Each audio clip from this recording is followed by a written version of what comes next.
Pise famille foli ani tonni obedi au bela jelema au fenfebe ka foni wati nani okele no kaka radio bouton ka munumunu ninga bla bi konoton ani sheki ana no ganfe sheki na kaufu au ka kanuna kaufu au ka danaya la ka klaka aufu au ka sugantili la ka nyeshi auma tene tarata ninga tabla arabala nege kayen wolonfula no dana ngushira kunafuli olubedi sabula kunafuli ale fenye femi na bifa kasoro ima dore blaida ma kunafuli akausani ma kunasirile kunafuli dile nkofe kasirati au ma nege jurusira hakilina mimbe au la faso jolila au besoko fachuko mina nyema Umar Mariko akembe ka bara imbela jelena koloshi Draman Tangara nege krafe obe abolo aba samawati ni gafilardi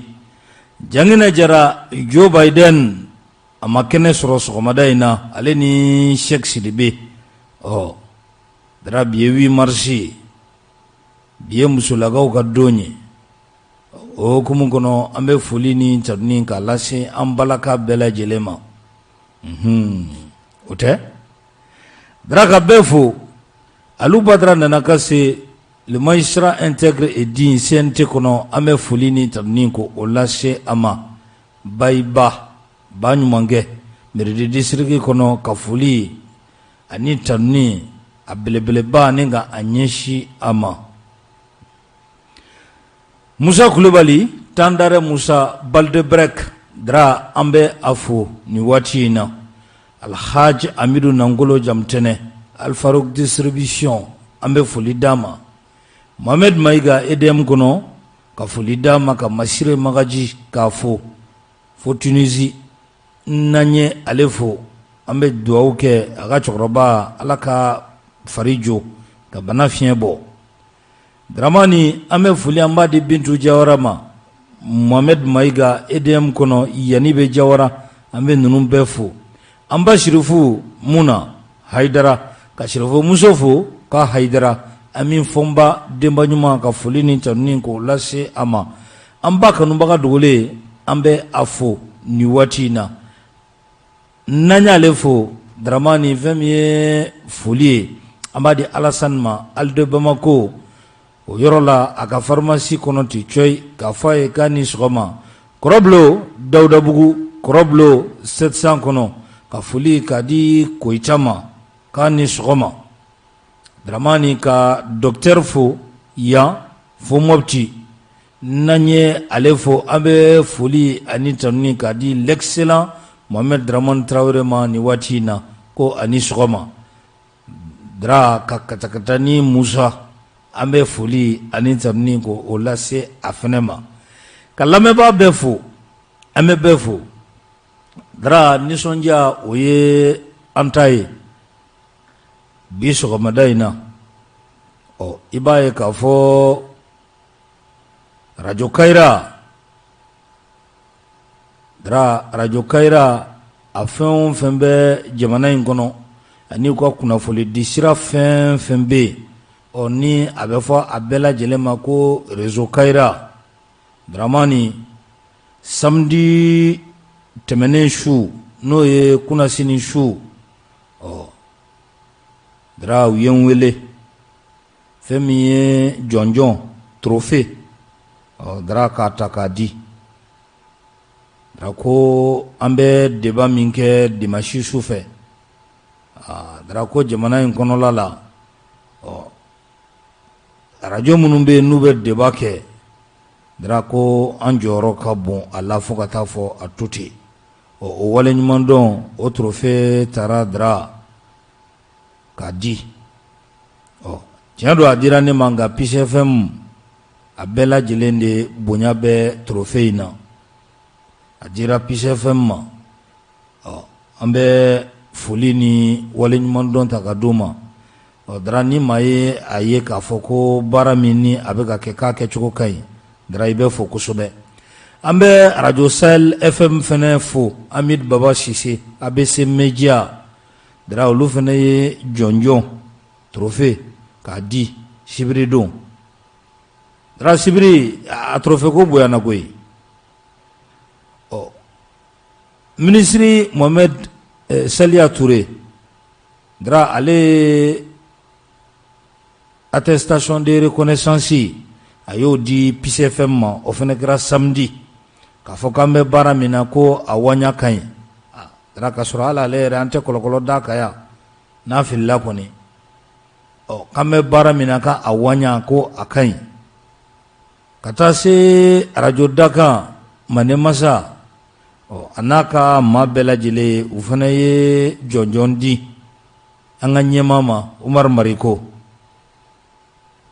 dara PCFM kelen soro nyema ale kelen soro dara flakra netai PCFM trophée nani soro ni kuma fo choko kai trophée nani samedi don o lambe lambe ba bela jelen fo ko ka duawu ko ka anye o bato ni amedoni kunafuli ale de be ma fa ka soro ma dore blaida ma kunafule akausani ma kunasirile bitnendo ya inasa aya usokolen to PCFM na bora ni nje munka ina mena minge sisa dra atobela jele obeto ambalaka ubulo 14h pile débat uba akenesige bigoni 14h pile kadam ne never la safuka tasha radio datuglima musulakaw kene oyu utaye dramani jekulu mimbe ni abefama ko MPJ mouvement patriotique pour la justice ni anyema baye Imam Umar Jaraye uye wele bla ama sibrido ka foko kuna fuli dibe ubolo ninga alase andaraye Imam Umar aye mi soro ka fanyi o de fleni dramani ango malion de ka kuno ku senu ka jamana kola aw ma fɔ ko fɔ a ka kɛ anw de ye mun ye Mali bin dingɛ kɔnɔ an ka tiɲɛ fɔ ɲɔgɔn na kabi kunu an ye ɲɛmɔgɔw de sɔrɔ minnu b'a la hali ni hakilina ɲuman b'olu bolo ni olu yɛrɛ tɛ fanga la fiyewu u tɛ hakilina in di ka baara kɛ n'a ye o kɔrɔ fanga de kanu ka bon u dusukun na ka tɛmɛ jamana kanu kan wa hali bi anw bɔra kɛlɛ min na sisan n'o ye M5 RSP kɛlɛ ye fɛn ma kɛlɛ in tiɲɛ anw bolo fanga de kanu bonyana kojugu kɛlɛkɛlaw dusukun na ka tɛmɛ jamana kan o de ye kɛlɛ in tiɲɛ an bolo kuma tiɲɛ ye o yɛrɛ de karisa y'an janfa o an ye karisa janfa o n'i y'a kelen-kelenna bɛɛ ta jɔyɔrɔ nafolo tɔgɔ fanga de kanu bonyana dusukun na ka tɛmɛ jamana yɛrɛ kan o de la maa caman ma se ka kariya ka tiɲɛ fɔ k'i jɔ tiɲɛ kɔfɛ ko in tiɲɛ y'o de bɛɛ dɔ kɛ pour que an ye wulikajɔ min kɛ an ka échouer MPJ faso yelen ko Mali ko la ni min ɲɛna an b'o fɔ ni min ma ɲɛ an b'o fɔ ni hakilina ɲuman min b'an bolo an b'o di wa Ala y'an seere ye an y'o di fɛnɛ minnu bɛ mara la bi n'o y'a sɔrɔ ko tiɲɛtigiw don ko hɔrɔnya yɛrɛ yɛrɛ b'u la ko ye tiɲɛ ye wallahi u b'a dɔn ko ni Imam Umar Jara sigira ka kuma min fɔ su fɛ k'a ye Mali de bila ɲɛfɛ k'a m'a yɛrɛ bila ɲɛfɛ Ala y'o seere k'a fɔ ko an bɛ don min ko bi an balima minnu bɛ yen anw tɛ se ka ɲinɛ olu kɔ MPJ kɔnɔ les victimes du 11 12 13 10 11 12 juillet minnu wulila fasoko kɛlɛ la n'i y'a ye Imam Umar Jara an tɛ se ka reculer an tɛ se ka sɛgɛn parce que an dalen don a la kɛlɛ in kɛra ni hakilina min ye l'esprit M5 an dalen don a la o de bɛ se ka Mali bɔ madama dɔw binna o hakilina in kunkɔrɔ ni Ala sɔnna a ma an jɔlen bɛna to k'o baara in kɛ fɔ olu sara kun bɛna a kana kɛ fu ye an b'a ɲini Ala Taala k'o fanga di an ma an balakaw aw minnu bɛ MPJ kɔnɔ caman y'an wele Imam Jara 8 mars sera fini ko bɛ cogo di MPJ bɛ fini d'an ma wa 8 mars fini wa wallahi muso don bɛɛ muso kan ka célébrer heure bɛɛ muso kan ka célébrer seconde bɛɛ muso bonya kan ka yira hali ka dan kalo 9 sɛgɛn ma hali ka dan a bɛ den bila diɲɛ kɔnɔ cogo min na o b'a sɔrɔ a yɛrɛ nin t'a ta ye tuguni hali ka dan o ma nga MPJ faso yele anw ko ni fini sebe anw ye bi ni milliard sebe anw ye bi ka do fini la ka di aw ma amo ta ka taa an balma minnu bɛ Farabugu an balimamuso minnu bɛ Ogosagu an balimamuso minnu bɛ Agelot an balimamuso minnu bɛ Kɔna bi n'olu bɛ ka jɔrɔ ni u denw balo cogo de n'olu bɛ ka jɔrɔ n'u ni bɔli de bi ka tɛmɛ 8 mars fêteli kan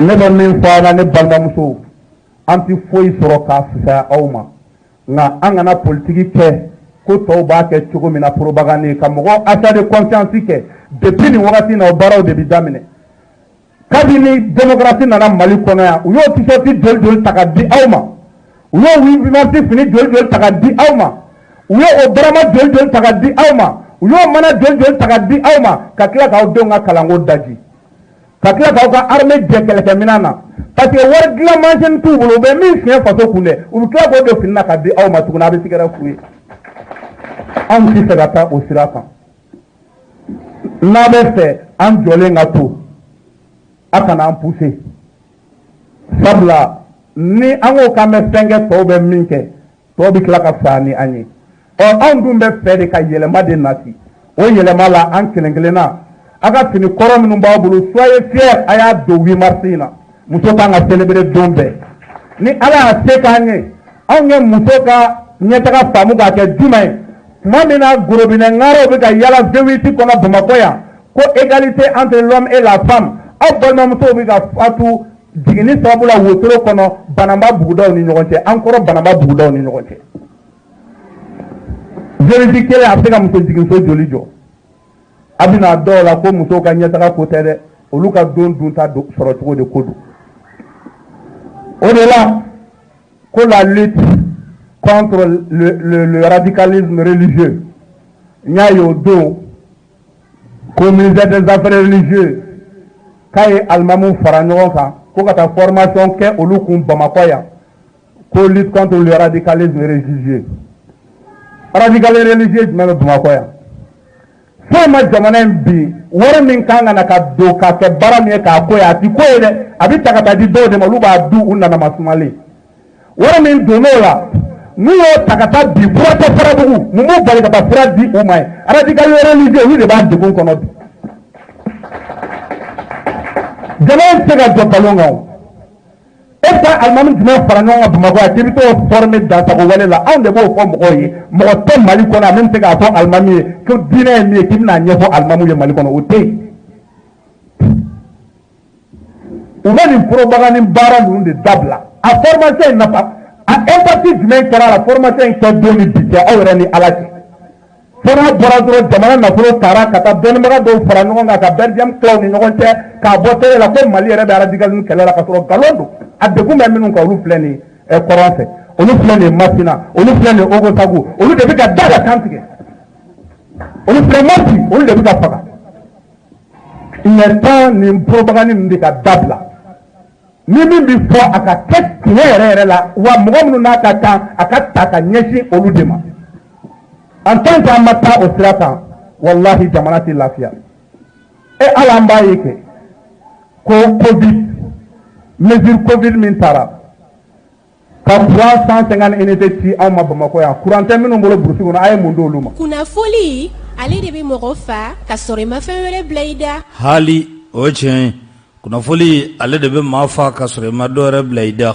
Imam Umar Jara nin kun ye a ka laseliw ye laseli minnu ni a kɛra sibiri don Musabugu la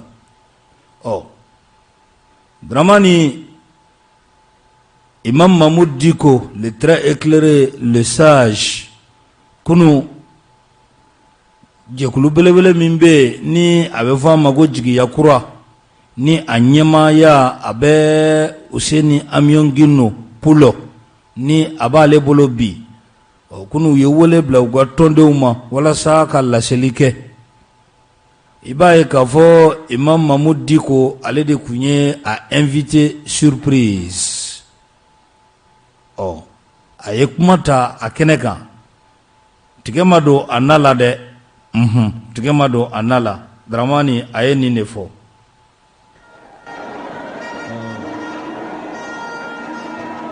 الله الرحمن الرحيم. الحمد لله والصلاة والسلام على رسول الله. السلام عليكم ورحمة الله وبركاته.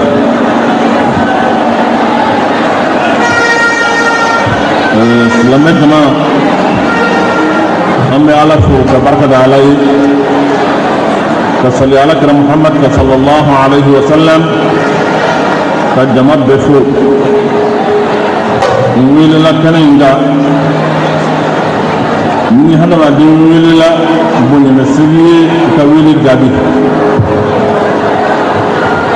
ni nan fe we hatuna ni nya bla ka tari zamana kono noi manifeste pour la refondation du Mali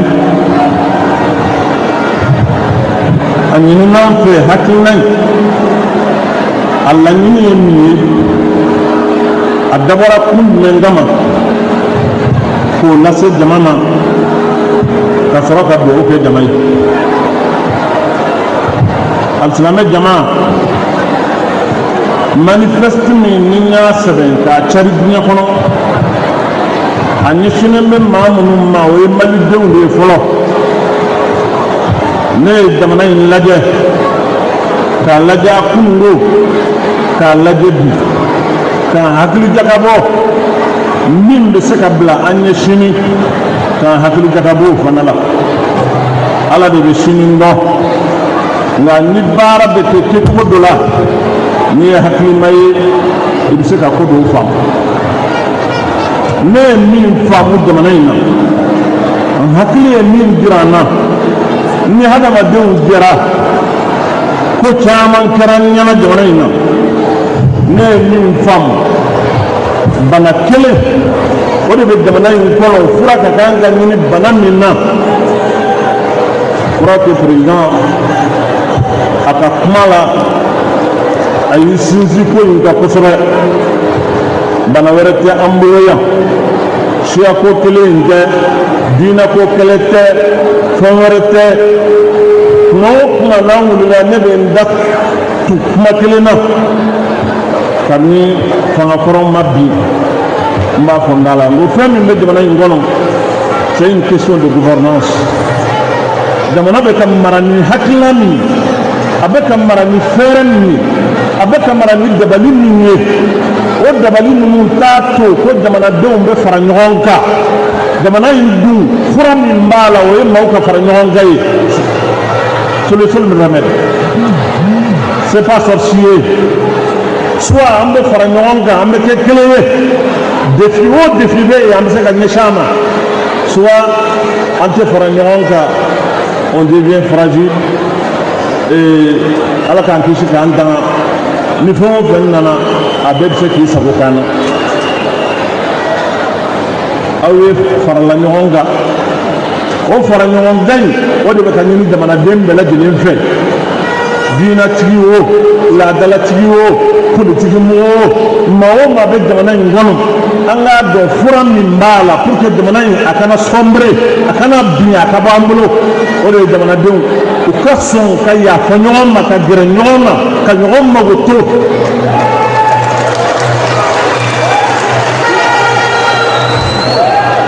ne ye manifeste min sɛbɛn dɔwɛrɛ t'a la ni nin tɛ c'est ça l'esprit.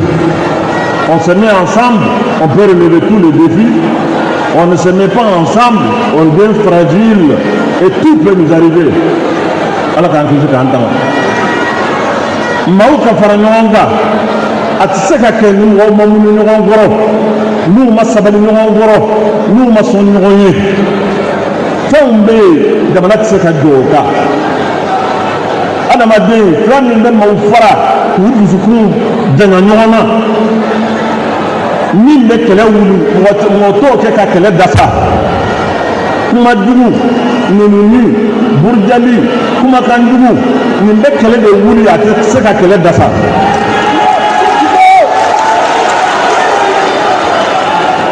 il faut que mɔgɔw an ka sabali an yɛrɛ dama de don an ka sabali an yɛrɛ dama de don manifeste ni hakilina y'o ye manifeste dignan gononga ke doni ne boramaga kanaya wallahi min gumbe malila ani kibaram mbeya ma je nte pa au courant nta nyen to aéroport de là ka jamaï de l'aéroport pour ka passer la sodala nya famu ka so je n'ai pas le droit amanga ne kan si kan bolo fula dawo kan ni jamana yi dew laje ko min de kan na ne ne bala il l'a dit, c'est la préoccupation de tous les politiques que je suis au regret de le dire, mais c'est ça la réalité. On a ta élection, mais attention, il est bon qu'on aille à des élections. Mais Nantara, quand Jamana tourne, parti politique, Kabini 90 Borala, ni Adema Ganyana, parti T. Mi élection gagné de manière inconnu.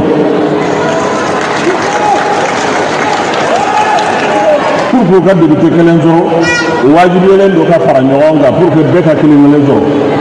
Ou Koumoulé, Bi, Chini, Annie de Manadou, Mafaranyonga, Athénée. Et le taux se resserre contre nous. De manière 80% de notre territoire n'est pas sous le contrôle de l'État malien. Oti la mo na ma faranyonga ka kele dasa jamana ka se ka basigi élection ka ke hakli sigila na mo ke fam tora ni to ni matan fam bita élection ge on mena fanga sugu du même bla jamana nga na bi se ka défi nous relever côté malheureusement ay kuma do ko kamini ko indam nana ne dama ma ko kuma la me bi mbafe. Oui, je veux le dire. Je le dirai avec responsabilité et je m'assure en le disant. Transition. Nous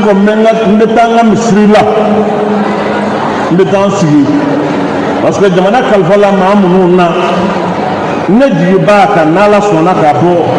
on a ce qu'a dit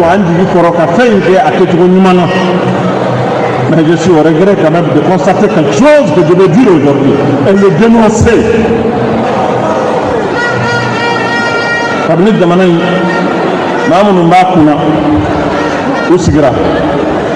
Quelle est la catégorie Jamanaden Membe, Kouloud Membe, Djekouloud Membe, combien de Jamanan Kounabi kan aller nous sigra, que Jamanan qui dans le ah non, non. Non. Bon, tu sais que Jamana gérer tu ne peux pas gérer le peuple sans le peuple. Aïe. Otenye.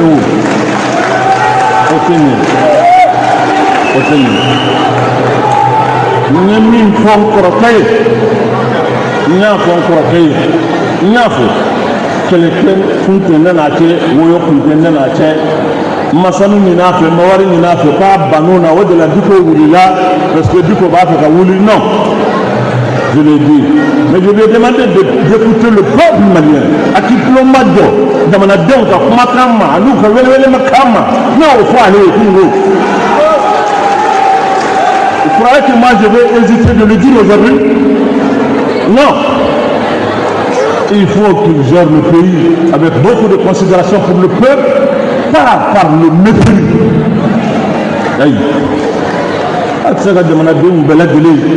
Toutes les catégories, toutes les sensibilités, sans exception, où s'il faut nous 6 ans guerre, d'avoir un nous sigra, de mon accord, il mène tout là, en bas avec un kétan, à Dida, en gagnant mené, au maté Koina, à Tepma Mafia, en maté Kokénon en fait, à votre mesure. Ça quand même il faut dire.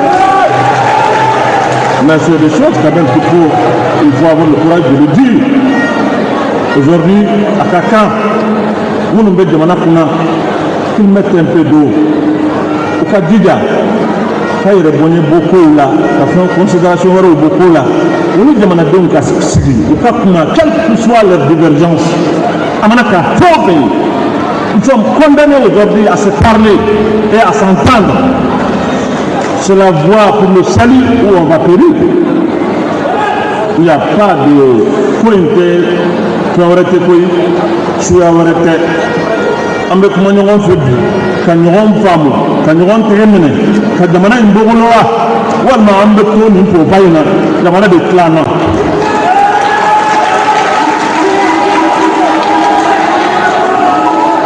Ça, vraiment, je voulais le dire. Je ne sais pas le commentaire que les uns et les autres vont en faire. Bon, ils sont libres de commenter comme ils veulent. Traiter du coup, faire de lui tout ce qu'ils veulent. C'est pas l'essentiel. L'essentiel, c'est le Mali. L'essentiel, c'est notre patrie. C'est le Mali. Bien belle de lui, vous voyez comment on a bien belle. Il y a une pandémie qui nous a imposé un nouvel ordre mondial. Il y a les partenaires qui sont dans l'impasse aujourd'hui. Ils ont aussi des enjeux et des élections en 2022. On va signer pour Mawara ou de Kananga pour une blague. Non, ils sont quand même des hommes intelligents. On va demander de ce qu'il faut Hakilimata, Kodomata, Motsika Kodlala. On va signer pour on va prendre de l'aide de Mawara de Gadla. Non. Il faut que les autorités de la transition, je le dis haut et fort, le repli dans lequel ils se sont dit, au Cabo là, vous ne pouvez pas avoir un président distant du peuple, un premier ministre froid, un vice-président, je ne sais pas, et puis tout le monde est là, non, ça ne marchera pas. Autant marcher où? Vraiment, ce n'est vraiment pas. Wallahi, moi je n'ai pas de problème. Non. M5 ne nous tekele là. Semasi ne nous tekele là. Mouré ne nous tekele là. Non. S'il s'agit de ma personne, il faut tenir Niger. Mais aujourd'hui, il s'agit du Mali. C'est ça qui m'a fait venir ici. Je ne suis pas le parrain de ce mouvement. Non. Pas du tout. C'est appareil, l'État président. Mais nous, la yoro jamana ina. Ko jamana kodo. Nous Allah ta'ala ye mbetala. Et je veux que cela soit compris. Nous Allah fa ya Rabbi, Allah fa jamana basi. Ka heret kaya. Allah fi chaman di jamana ma. Ya Rabbi ka bendo jamana ingon. Allah fa Allah fi do jamana ingon. Ka jamana in kambe ya Rabbul alamin. Dramani, merci, merci. Oh, commentaire weretedna. Imam Mahmoud Diko. Dramani. Oh, avrago agakuma. Kaka bo misiri kona kaka kuma. Oh, drani akuma dam nele. Bela jile iga tata ko otala. Sei sebe kono. Oh. Ko caman kɛra yen sibiri don ko caman kɛra yen sibiri kɔni nka yani an kana se sɛbɛ la an bɛ taa Tour d'Afrique la Tour d'Afrique kɔnɔ Empire Chaise d'Or Jibril Jalo ani a ka cɛdenw u kɛn bɛ ka maaw deli fɛn min na 8 mars o 8 mars jilidi ni ka a kɛ o baaraw olu kɛra sibiri tɛmɛnen jeliw kɔni dira an bɛ jɛ ka dugawu kɛ san wɛrɛ ta ala ko o yira an na Empire Chaise d'Or Dramani seyi sɛbɛ kɔnɔ ACRT jɛkulu min bɛ yen ni o fara an bɛ ɲɔgɔn kan k'a fɔ k'u bɛ transition ka a dɛmɛ u ka baaraw la ni a ɲɛmaaba ye Al-Hajj Issa Kaujim a ɲɛmaaba ye ale ye Dramani kuma kalifara la a kumara nka kuma yɛrɛ bɛɛ lajɛlen na yɔrɔnin min jɔra an hakili fɛ Dra o de filɛ nin ye. Dieu formait donc il va sortir de l'État, il va gagner les élections et la fondation de l'État.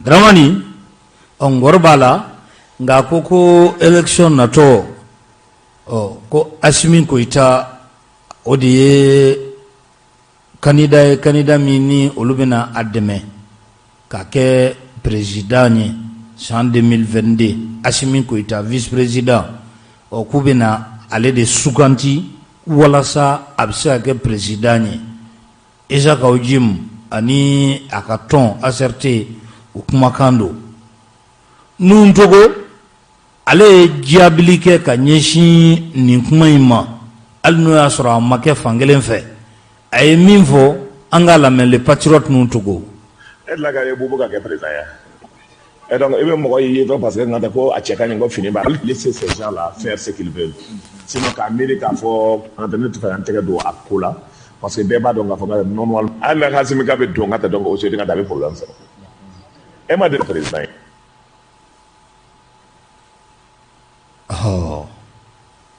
Drayame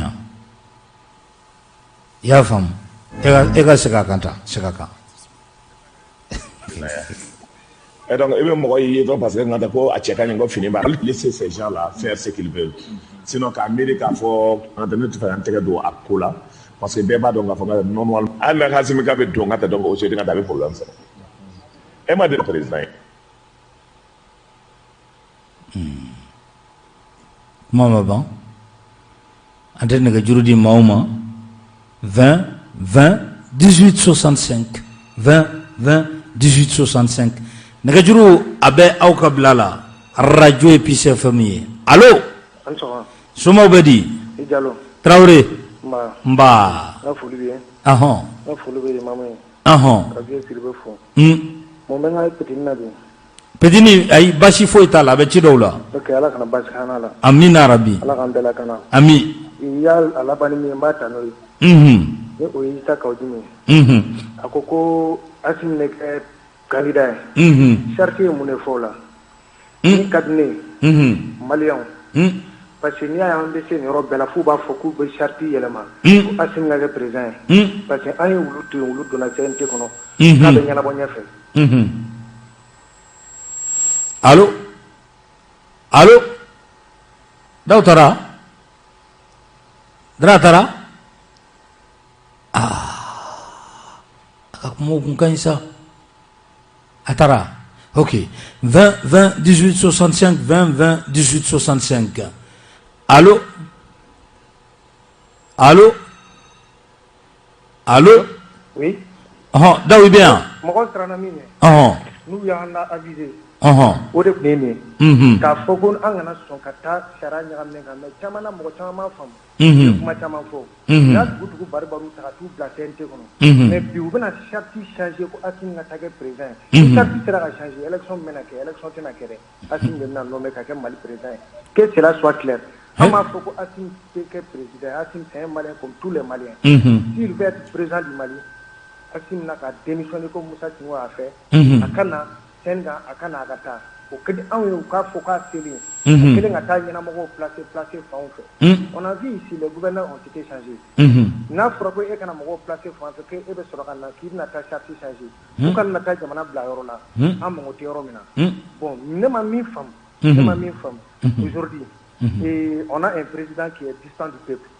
aujourd'hui on a un premier ministre froid et on a un vice-président je ne sais quoi un serait en cogo ne bɛ n yɛrɛ ɲininka o la comment on a eu ces gens là aujourd'hui an ye mun sɔrɔ cogo di ka bila an kunna président min ka jan jamana kɔnɔdenw na premier ministre min bɛ yen n'a fari fagalen don vice-président yɛrɛ tɔgɔ yɛrɛ t'o la o nana an kunna cogo di ne b'o ɲininkali de kɛ ni o nacogo kun ɲana je pense que an kun tɛna taa an yɛrɛ sɔrɔ yan parce que c'est une lutte inachevée o de nana ni ninnu ye an kunna pouvoir la bi maintenant bi bi in na an bɛna kura min daminɛ ni mɔgɔw bɛ k'o litiw n'o fɛnw kɛ an kan ka miiri nin de la an bɛna taa kɛlɛ kura min na front kura min na contre ces gens là o fana bɛna jɔn de di anw ma tuguni o bɛna mɔgɔ sugu jumɛn de d'an ma ni ninnu kɛra ni i bɛ ka gɛnni nana ninnu di anw ma ni an ye ninnu gɛn olu bɛna jɔn de di anw ma ni mɔgɔw bɛ don kɛlɛ la u k'a lajɛ an bɛ ka taa kɛlɛ min na a laban bɛ se ka mun de di anw ma parce que ni i ma o lajɛ dɔrɔn ka kɛlɛ kɛ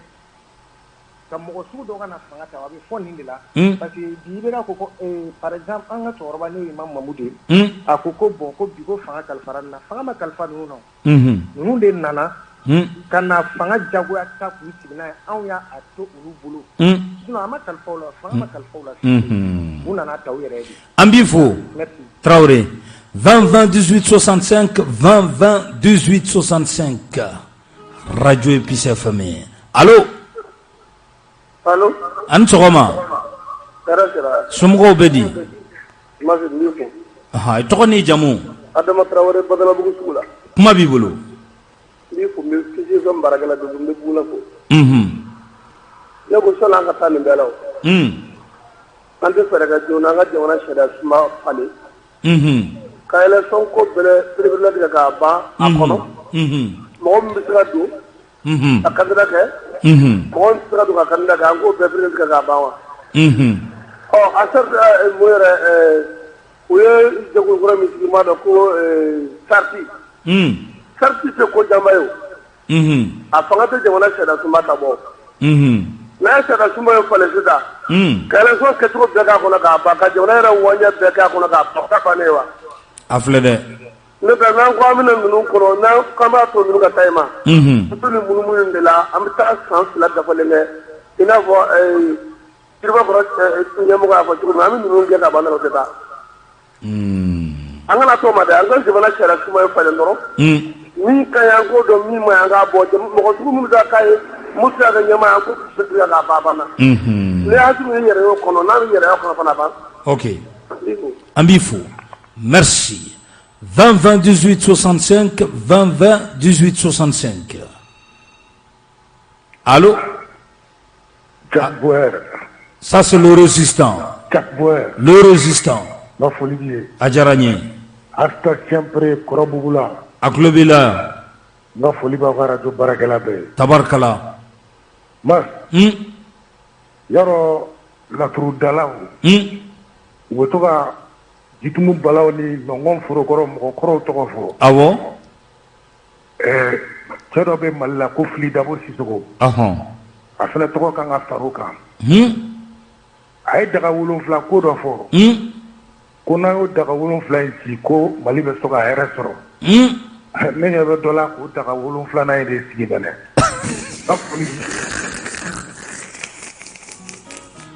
Merci le résistant. «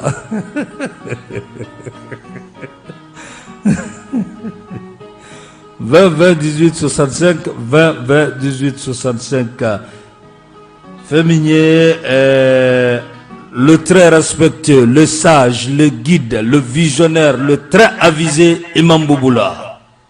Ah, négatif. Là. Il va me faire dire la vie. Mais pour me son.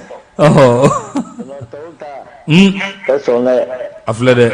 Nebi fofolo. Ajaranye. Anga muri musofo. Hawi. Ka kunta. Aklobila. Be tangra gudi sufo. Aklobila. Jangine jang. Dogoni nyuma. L'imperturbable ne bo fale le ma. Awo.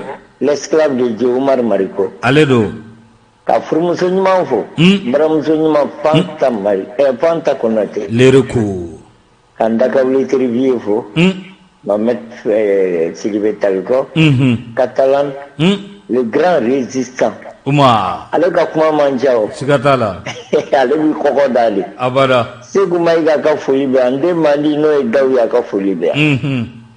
Amanga muriba fo anga dinye nyema. Mutugula amba fo. Bi aunde wasaleno. Tabarkala. Ne pe bi nguya bo imam mangi ma bekalo. Aha. Le temps m'a donné raison aujourd'hui. Akmarade. Ah, minungo kaka mogobe, mogobe ni foika mogoma. Ai, foka minge. Oh, minungo kaka mogobe, nu beta million na mogobe 4 million ga tegewa.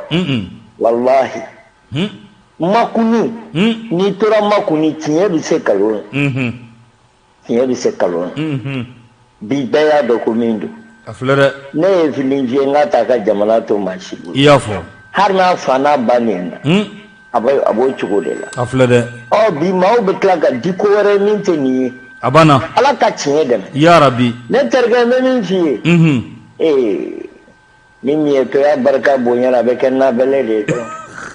wallahi ai fɛn fɔ jamana in kan o de bɛ yen bi. i y'a ye sa. kabiri président nana e a ye k'a ye maliyɛn kulu jumɛn reçoit. n m'a ye. kabiri président ne ye nin fɔ aw ye n k'a t'a tiɲɛ a t'a ɲɛ. i y'a fɔ. n b'a dɔn. non i y'a fɔ. vice président yɛrɛ o bɛ poste min yɛrɛ la maa yɛrɛ t'a dɔn a bɛ kan ka min kɛ.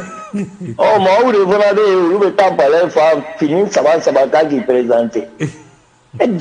jamana mana kɛ nin ye maaw bɛ faga la. aw tɛ hami n'o la. ne terikɛma dɔ bɛ faga buru kan. sogo ka gɛlɛn yan bi ka tɛmɛ Côte d'Ivoire kan. walahi tiɲɛ don. tulu yɛlɛla. mobili mana siɲɛ 10 kɛ i b'a sara. maa si tɛ yen min bɛ se k'i jɔ anw jigi kɔrɔ k'a fɔ tiɲɛ la kɛlɛ kɛra min kama aw jigi y'an ɲɛ an b'aw dɛmɛ. e y'o mɛn bi wa. 1,500,000 bɛ ta. dɔw bɛ yen u bɛ don tuma min fo ka pantalon bɛ flott'u la. a bɛ komi ɲɔsimasi bɔrɔnin da f'a bɛ yɛrɛ bi u bɛ bazɛn dɔ ni vɛsi la ka ɲina pepu kɔ. kɛlɛ in tun ye min ye e m'a faamu koyi. i bɛ k'a n'a muso ni buba ni karimu aw bɛ diya la aw fana ka taa ka bɔ yen an fana ka n'an diya. a bɛ ɲini ka ko ye dɛ. walayi kɛlɛ bɛɛ filɛ. a bɛɛ tɛ dɛ maaw b'a kɔnɔ hali ni y'olu bila yɔrɔ la u bɛ bɔ. a filɛ dɛ. Mama Dramane Traoré ale t'a kɔnɔ. Traoré a tɔgɔ bɛ kan ka fɔ. Traoré. walayi. k'a ni ce. an bɛɛ ka cɛkɔrɔba. nana kasi. wallahi. magistrat intègre. wallahi. dans le cerveau. a tɔgɔ bɛ kan ka fɔ. siga t'a la.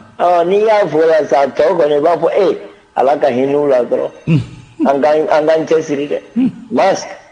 n ye nin fɔ n terikɛ mas kabiri u nana don min sɔrɔla su an ka kɛnɛ kan n ko aw teliyara dɛ aw tɛ ninnu dɔn aw ta bugula hɛrɛ kan kan e ka ko ka ca tɔ ti révolutionnaire u k'u bɛ na n ko baasi tɛ aw bɛ na n ka tiɲɛ ye ko bi k'a bɛ cogo di n'an m'an kɔlɔsi dɔ wɛrɛ fana bɛ jigin mali présidenya la an b'an bolo kin fɔ an nɔnkɔn na walahi ko in dilannen don kabiri ye u y'an ci an galaka la an y'an makun na ye Karim bɔra cogo di e ta résidence kɔnɔ Jawara bɔra cogo di e ta résidence kɔnɔ o dɔ la papier ma signé ko Buba ka taa wa jɔn y'o kɛ olu tɛ wa a kɛra i kana mɔgɔ dɔn i kana masi dɔn mais i t'i yɛrɛ dɔn k'e ye nin ye n ka tɛmɛ bila ala k'i bolo la merci 20 20 18 65 20 20 18 65 radio Epice FM. Allô Ante basi foyi tɛ tɔgɔ ni jamu alu kuma b'i bolo ça va ne hakilina ye min ye kɔni ko kabuji mun ka kuma ka tugu miyan kɛ kɔ kabuji mun ka kuma k'a fɔ ko Goyita ka kɛ président ye o bɛɛ kɔnɔbara de falen don ka so kɔnɔ yen an min fantan ye yan o ka hakili to an na kɔfɛ dɔrɔn a banna n'a fɔra malo bɔrɔ 1,770 sisan a ka ca dɛ an bɛna taa min a ka ca n'i y'a dɔgɔkun kelen Mali gɛnnu caman jɔlen don sisan ko piyasi i donna kɔnɔ i bɛ wari sara i bɔtɔ i bɛ wari sara tan don a ko IBK ka régime man ɲi ni min nana est-ce que o kɛra IBK ka tile la ou bien balo yɛlɛla IBK ka tile la ten a ko filɛ dɛ fɛngɛ fana na waati a y'a na waati balo ma jigiya a jiginna mais o k'a lajɛ n'o ma lajɛ kɔni u ka an bɛɛ bɛ to an yɛrɛ bolo sa dɛ ala k'an kunna ja voilà merci an b'i fo tubanakaw bɛ di basi foyi tɛ tubanakaw la tabarikala nba Mati n'i ka kuma ɲuman na n b'i fo ni arajo lamɛnbaga bɛɛ lajɛlen a ka baara ɲuman la tabarikala an ka cɛkɔrɔba n'o ye an ka imamu ye n'i y'a ka kuma lamɛn faamuyataw bɛ sɔrɔ a la mais yɔrɔ dɔ bɛ yen Mati ne tun bɛ k'o fɔ tuma min na bantigi fɛ surasi min ka an sɔrɔ sɛnɛ kan réponse la k'u nana MTN mɔgɔw ka baara dafa fanga min tun bɛ ale yɛrɛ o don kama a bɛ se ka kɛ ne yɛrɛ la ale y'a fɛ k'u t'u bolo ma dɔɔnin n'o tɛ n'ale tun t'u bolo ma dɔɔnin u bannen bɛ ka sigi min kɛ ni jamakulu u tun t'o kɛ dɛ k'o mana kɛ cogo di fili tɛ b'a la dɛ Komi anadine mo mo ko soliga langa na ko ko ko ko ko mama yi oh ngame abega bonni ni de na boto nyana peut-être ko bi sira nya ala ka kunya ya rabbi aw mo ka demana de mo stage na on ko ah atara 20 20 18 65 20 20 18 65 o naga juru siraye radio et puis famille allo allo an soma ma sumogo be di Brahma awa Brahma ko fana falaje il faut fana mas an fi mamu contrôle la koy mais mas emsangi mo minnu ya emsangi buja no e tawti muna bawi abe ma de mamu nyana wa Uncle Bila ni ya surati nunu jagere asa ni soro mo la wallahi emsangi e nyon bla te bale mi nga kuma la ni ale ma kuma ayi sise ko chen ko la sisa adina kuma wallahi nga kunya ba yoro memma lolu kujo sente sigla choga minao vice president la choga minao president na choga minao Lindep bali ni aye nuru bi kunguni ka fo atnika ke sandai sabiru ku yere ta kalama obi yoro min soro u yo de soro no e senke kono nai so mo mo haki la ti fen min soro na ya soro abi bonya a hakima so ma ka ko ke ka era ta don an go tiye de kono no te ni imam ku farla em san chogoroba nunka wallahi san ba soro an fen min no anya soro na ale ya ma kuma ko chene sa na kuma a chena de me halsa ko chena de me halsa abtega dila ni ala so ambi ala de dela wulla ka kuma non de ala kan kuma non de minnu bi nyamuga la o ka la me ni ala so no te ay retarka ala ka ple here ambi fo fana merci 20 20 18 65 20 20 18 65 allo salam alaikum wa alaikum salam toni jamu monsieur kilo ga bonambu aha kuma bibulu no ni kay kulli ajaranye kusube vraiment aw ga fay gamir ci la wallahi ajaranye yo vraiment ay argument bi yere ci la no jaranye yere di nala ga tan ni argument na ko sentir belation ol ma wana ji tabarkala je malen tamen bi sentir la ta fo nor ray maliko fu kalama okay ni état ko do ko ci ba ma tambe bon anda ko état ko de ok. Merci. Amifo. 20 20 18 65. Allô? Allô? Antoroma. Bashi Fouete, Maïga. Ya Rabbi. Ya Rabbi. Ami. Allah ka her ke malen dem bela jele amina rabbi malen dem mom bela jele fo bi bubula fo iti be fo ani turi bi bela jele fo vraiment ne era bi ngal do de mini ngal do de ku bi to ka mobulu mun do fonda na ka fo ku bi mo ka mobulu contrôler ka mo toro ibi am tiazi depuis olympique yoro la ka ta fo ila waru mina mo bolo dron jamana bi ka ta o tabolo kan o ko mobile contrôler ko dorogu o be mam bi donu fen kuntan e dila kay we don mine ka foko fen kuntan ba kuna ko sabalta ko na malien toro wallahi ni am tiaji ni mo toro lendo la jabal lendo talo ba ki to to o bi kan waru mine mo la do o ni ko nyana mai jamana ko no tika ka barrière mbi pont santé ne kambodi ma ubu keleme ga barrière ke de ko bi mobile contrôler ka solo tinya puyi tala ma dirga mo keleme ga fo ku ye do o ti e na lo mande na ba do ga fo contrôler atisra farao ka ko malion ga la piata malion an segena an toro lan la jabala ko ti ga tal yoro ti tasmanti gun tenu be toro lengo fu ga sembu kuna jagu ya fu kolon pasaga fu ga sembu kuna o fana ti ko nyana maesa anga lage kwa jamana ni ulu kelenta te kuy maiga wa wari ni nu ya no bobla o bodu mindi ati don fato di no ba blue porte de kwam o bana tsega nyew aglara ogo iga poliru maiga ambifu 20 20 18 65 o enega jurusrai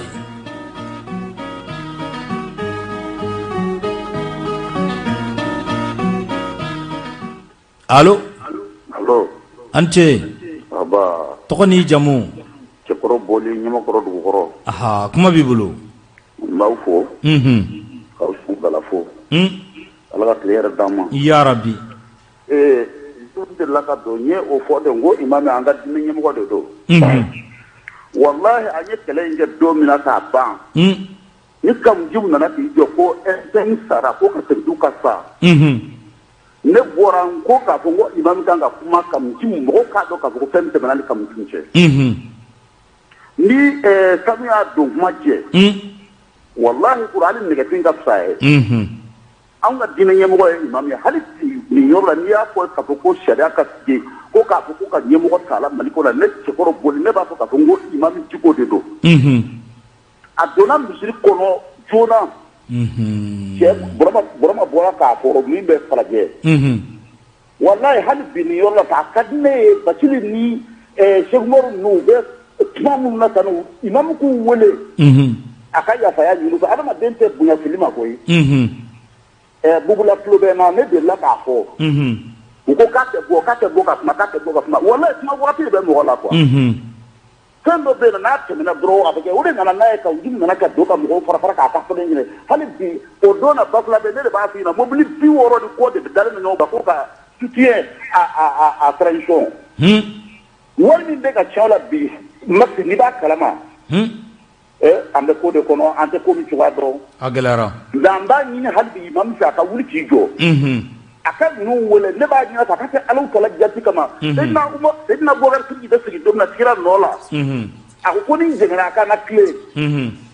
Mɔgɔ sɔrɔla k'a fɔ k'an t'i la tile ni fɛ an b'i la tile ni nbamuru bɛɛ. Nka an t'o kɔnɔ ne b'a ɲini imam fɛ a ka ninnu wele walahi u ka jɛ ka sigi u ka kuma Maliko la sinon an bolo bɛ bɔ Maliko la. Ni Ala sɔnna ma. Mɔgɔ kelen tɛ si tɛ se. An b'i fo. Donc n b'aw fo. Merci. Drama kelen. An k'o ta 20 20 18 65 radio Epice FM. Allo. An ni sɔgɔma. Somɔgɔw bɛ di? Baasi la. Tɔgɔ ni jamu? Sewa Kunnatɛ di Wula. Kuma b'i bolo. An ta ye foli. A diyara n ye kosɛbɛ. An bɛ renouveau baarakɛla bɛɛ lajɛlen fo. Merci. Maa kelen. Kɛra maa kelen. Allo. An ce. An sɔgɔma. Nba. I Jalo. Nba. Ya i kɛra ba ye sɔgɔmada in na. N kɛra ba ye. Awɔ n tɔgɔ ye Amadu ye ne taxibɔla ye. Ayi n'i ye n kɛ ba ye m'o lamɛn. I kɛra ba ye ne ko. I ka e yɛrɛ maa si b'a la ani Bubula. Ani Imam Diko. K'aw saba ka fara ɲɔgɔn kan aw ka balo ni fɛnw dajigi fo sunkalo ka tɛmɛ an bɛ wote aw dɔ kelen kɛ. Ni jamana bɛ mɔgɔw bolo a tɛ ka ɲɛnabɔ aw yɛrɛ dɔ kelen ka balo ni fɛnw jigin an ka wote aw ye. Dɔ de cɛ ye fɔ tiɲɛ ye n'a fɔra ko luwanse ka gɛlɛn kuran ka gɛlɛn balo ka gɛlɛn. Taxibɔla bɛ balo la k'i bɛ taxitigi ka recette sara o bɛ sara cogo di. A ka gɛlɛn yɛrɛ de. Cɛ ye kuma min fana fɔ pont sanfɛla la polisiw ka ko la. N'i bɛ mobili contrôler su fɛ ne ka donni bolo kan. Kɔfuru kɔnɔnaw lajɛ ani mobili kɔnɔnaw. Nka n'a fɔra ko papier dɔ bɛ lajɛ su fɛ ni trottoir ye yala n'o min date banna o bɛ sɔrɔ su fɛ yan. A ka gɛlɛn. I ba. N'i laminɛ. Merci. Tara n'a ko ba dɔrɔn n y'a laminɛ. Ba ɲumankɛ bɛ ale ye ba ye. Ale ye ba ye. Dara an bɛ bɛɛ fo. An sera ka min sɔrɔ k'a fara ɲɔgɔn kan k'a di bi. Kunnafoni ta fanfɛ o ye nin ye. Ka jɛ ka dugawu kɛ Ala ka Mali kisi. Dara a ko an ka kɛ candidat de ya. Bon o bonya n'o karama an b'o di Imam Bubula ma. Dara ale ka kɛ candidat ye. Bon ne kɔni bɛ se ka kɛ directeur de campagne ye. Imam Bubula ale ka kɛ candidat ye. Donc ne bɛ kɛ directeur de campagne ye. Ala ka Mali kisi. Wassalam.